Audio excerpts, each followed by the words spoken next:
Chris Uba ọnwa na-akwata ọnwa ọnwa ọnwa ọnwa na-akwata ọnwa onye ọma Chris Uba ọnwa na-akwata ọnwa ọnwa ọnwa ọnwa na-akwata ọnwa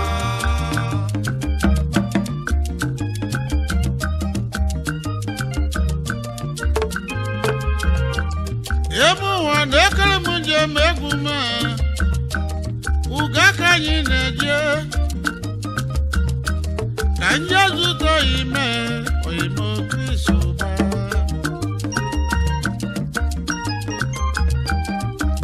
esere n'oge n'ụga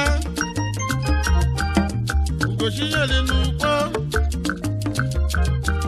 ugochinyere n'uri o meziri mba n'isu anị ọcha ọchịagha n'ọka ọnwa na-etila ọra na agwata ochendo na mkpologwu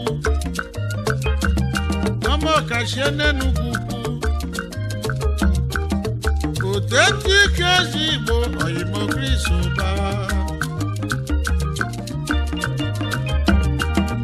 nne mụrụ Chris Uba Umuoru village n'Ụga na Agwata local government na Anambra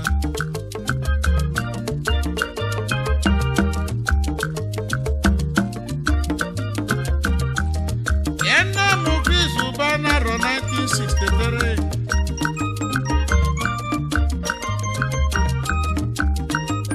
n'oge gara aga ka anyị tilegbu wee sị na nne mụ Chris na 1958 emezizie n'ikpeazụ anyị chọpụta na ọ bụ 1963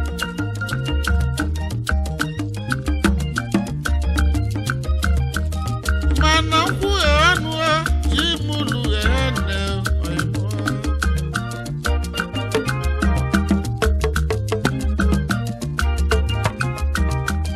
Chris Uba bidola akwụkwọ elementary school na-ede distinction o mesie banye Colliery secondary school n'Enugu iwe na-ede na penu na mmada ka bụrụ ya gbuo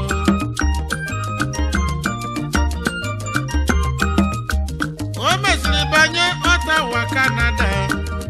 ebe o jeziri mee civil engineering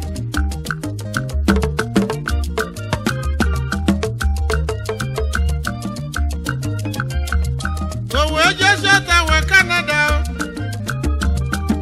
wee nata Enugu bido bizines n'Enugu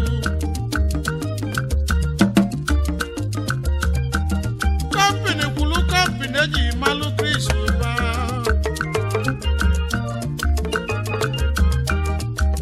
OCC Oil Construction Company Limited TT&T International Limited Ilo Chris Nigeria Limited KK Construction Company Limited Iyamu Chris Uba akụkọ kalela kali ọlụ ọma lụlụ n'Ụga ka eji gbọnya esere n'ego n'Ụga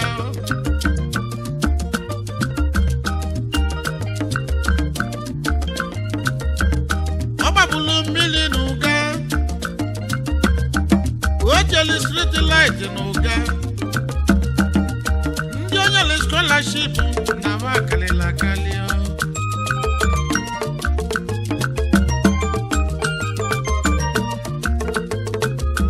onye ọma Chris Uba ọnwa na-akwata ọnwa ọnwa ọnwa ọnwa na-akwata ọnwa onye ọma Chris Uba ọnwa na-akwata ọnwa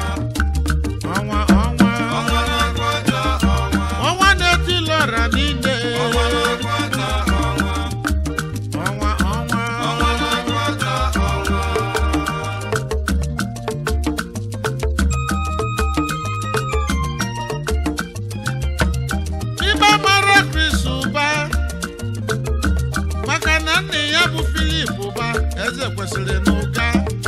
ọma ọlụlụ na agụ ata nwere oke lozi onye onye melụ ka nna ya o mere ajọ ibe maka na enyi na-amụta enyi mgbada ga-eyi mgbada ma nne ya bụ besi ụba o kwesịrị eze nwanyị ọma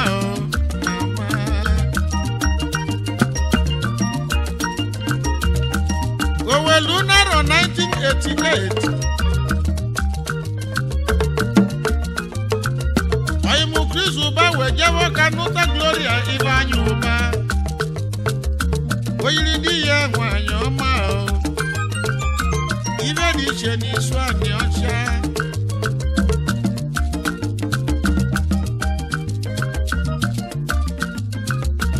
maka ọlụ ọma ọlụlụ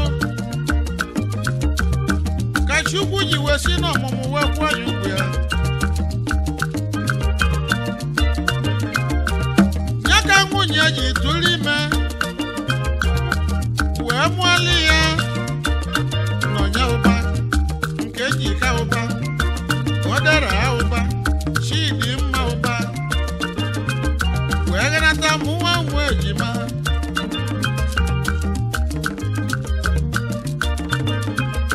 ọ dị n'aka ụba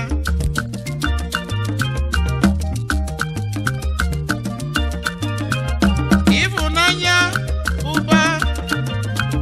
Vansha bụ ndị be Chris ụba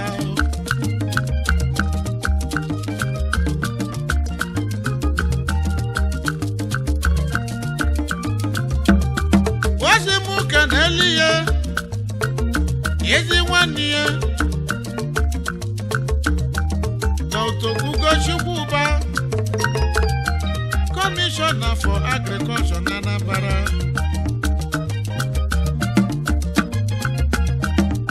Nnamdi Uba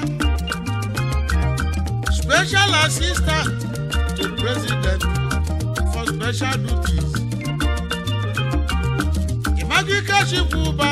ụnọ na-enye ndị ụwa niile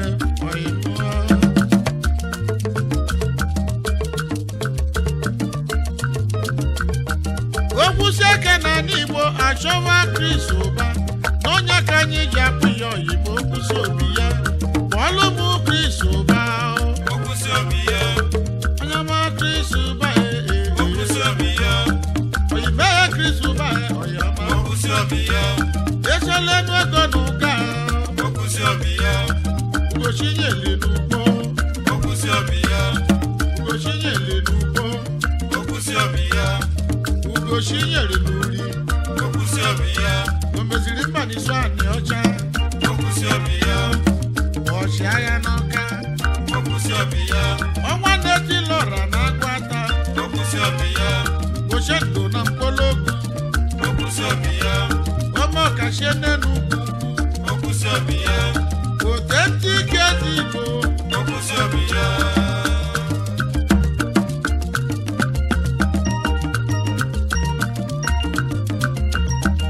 amụla onye na-ego ya n'ụwa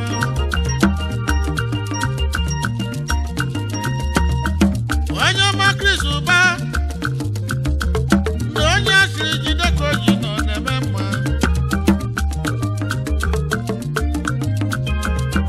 onye jere igbe ka igbe na-ebuo maka na onye kpọrọ nwa na-etila ọra nwere ihe ọma ọ na-emela obodo ozi m ụka na eli ya His Royal Highness Igbo nọ na mkpume na Amaesi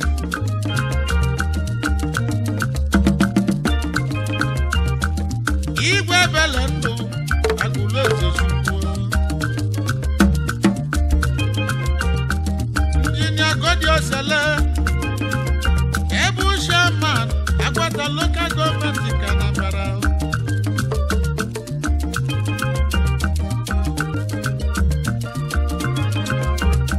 mana anyị ga-ebukwa ekene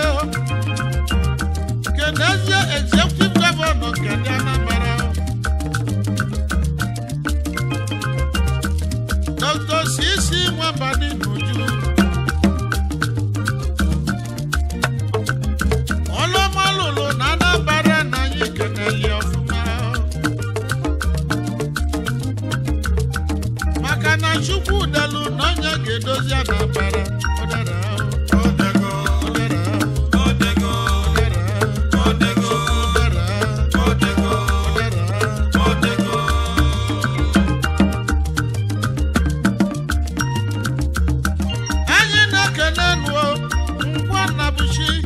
ezi nwanne m ha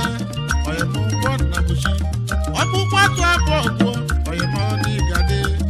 onye ọma jide ka iji na ọ ga-adịrị gị mma.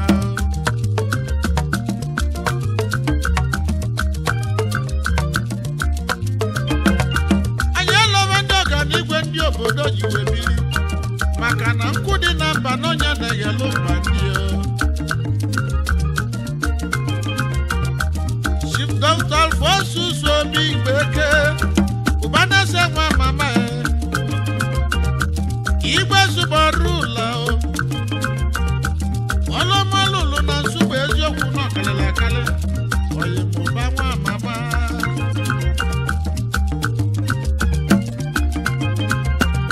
Antonia je wepụta ọnwa na-eji lọra nke ọrụ ugwu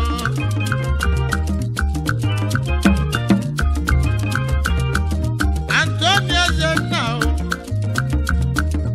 Orange drugs na-atọ ọkwa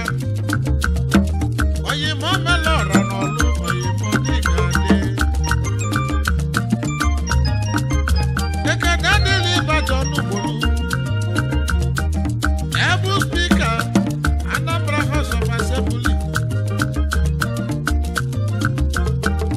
ABC ọjị akọrọ ọnwa Naịjirịa niile Ugonna na-anụ uli onyamọdị ga-adị ma iwe emekwana ngozi nwa ọba agụ oyimo melọra n'ise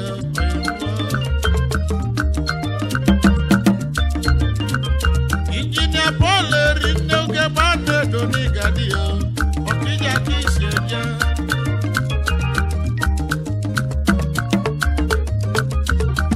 Ọma Chris Ụba ọnwa na-akwata ọnwa oyimo Chris Ụba ọnwa na-akwata ọnwa onye ọma Chris Ụba ọnwa na-akwata ọnwa okwusi obi ya nke be anyị ọnwa na-akwata ọnwa ọnwa na-eti lọra na-agwata ọnwa na-akwata ọnwa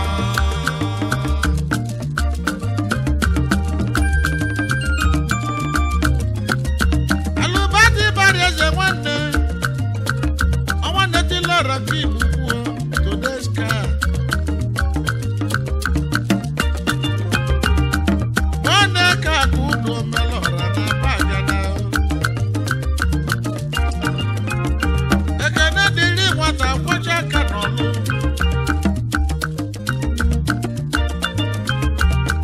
maka na onye mere ọgọ ọgọ ga-elulu ya ụlọ Ani Okonkwo agụ na-eche mba n'ojoto ọka nke ojoto n'ịga n'ihe eze oyimo Chief Ibanyi Chukwuene Chukwu oyimo ọba na n'ọba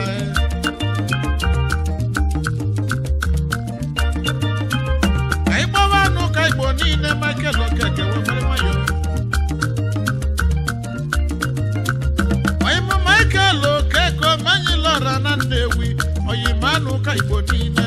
na ọ ga-adịrị gị mma onye majudu nwambe egwu oyimo agbala zodera n'ọzọ obodo ezi oyimo na ịgadị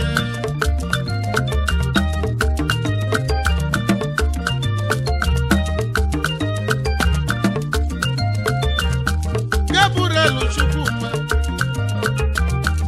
Gabros International oyimo nna ya obodo Nnewi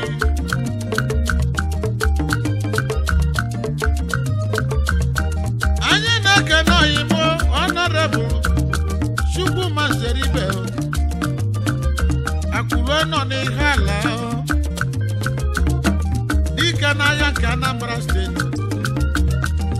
ezi abaka ego dike zani dike na-agbalị izuzu n'ụzọ akwa n'ihe ala oyimo n'ịgadị Security Advisor nke Anambra steeti Gilbert Nwokoye Ntu oyimo ike mba n'ọzọ ugwu eze ka ibi ya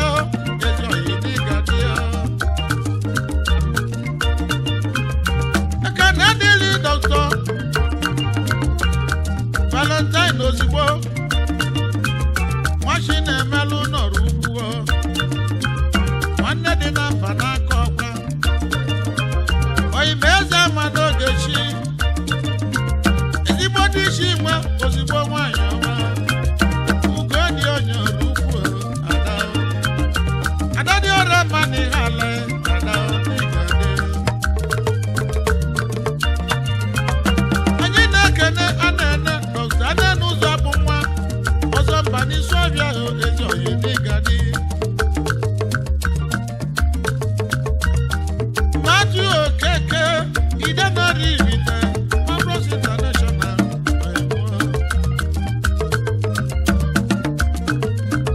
emekwasa Clement Nwankwụ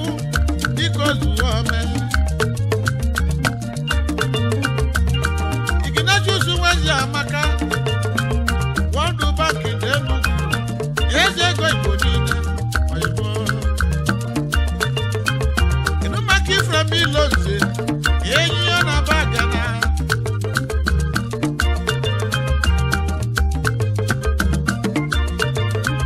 anyị na-agba nụ Chris Ụba yi n'okwusi obi ya n'ọgadị kedali bụ Chris Ụba Okwusi obi ya, oyime Chris Ụba okwusi obi ya, onye ọma Chris Ụba okwusi obi ya, oyime Chris Ụba okwusi obi ya, esele n'ego n'ụka oyi ọma okwusi obi ya, oyime okwusi obi ya okwusi obi ya, okwusi obi ya oyimo okwusi obi ya.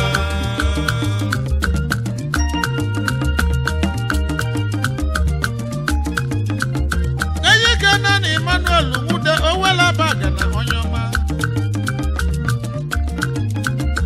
oyime osi ndị igwe ụzọ ka n'igadi ọzọ gịrịgba ngịrịgba ngịrịgba ngịrịgba ngịrịgba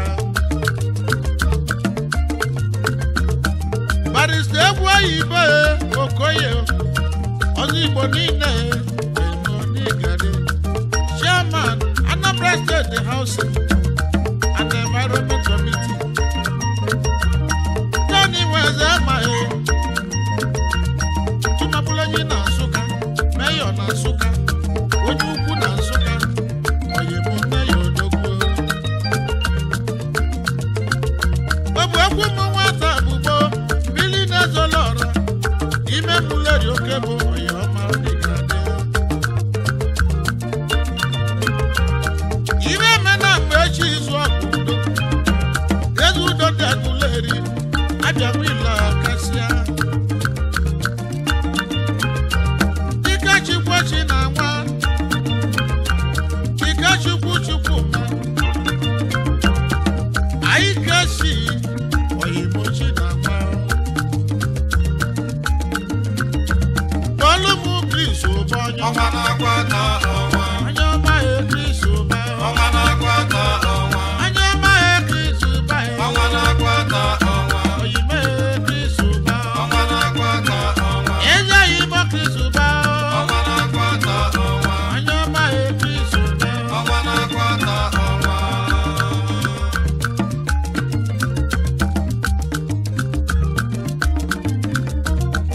amụlụ onye na-ego ene n'ụwa